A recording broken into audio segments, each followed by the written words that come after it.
One of the points that I want to make today is, and one of the things that we start with in the more intensive classes, and one of the things that gets to be a challenge for the whole time that you're working on Coeur d'Alene is this set of sounds that the language is made up with. And we represent these according to an alphabet that was designed by one of the tribal elders who passed away 5 years ago.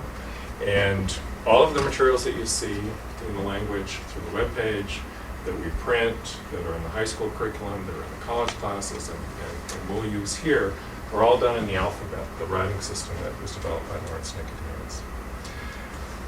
It's a challenge to write an unwritten language. And I don't know if you know, but you have any idea how many languages in the world were never written down? Any guesses? Any percentage? 30? 30% of all the languages in the world? Anybody think higher or lower? 50? Higher or lower? 50? She's got higher? Like what? Oh, 70. 70.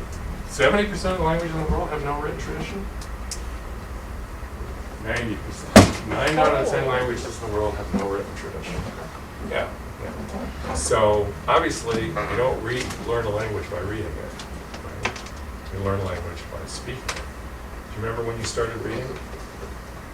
2nd grade, maybe? 6, 7? You're already fluent in English when you started reading it.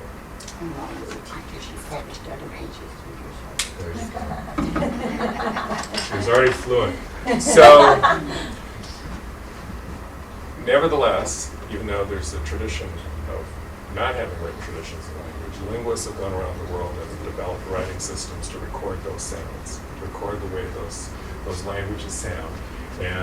And so when we write Coeur d'Alene, we're not doing anything to fundamentally change it. In fact, for all of us English speakers who didn't grow up speaking Coeur d'Alene, we have the advantage over small children of being literate, and we can actually discuss this.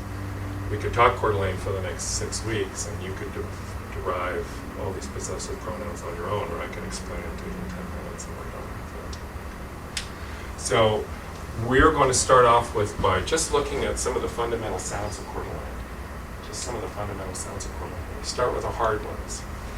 Okay? We start with the hard ones. And the hard ones are the ones that we don't have in English. That's what makes them hard for us. They all sounded like English ones, they wouldn't be hard. But since there's a lot of sounds in these languages in this part of the world that are not in English, we have to really kind of struggle with them. We're just not used to it.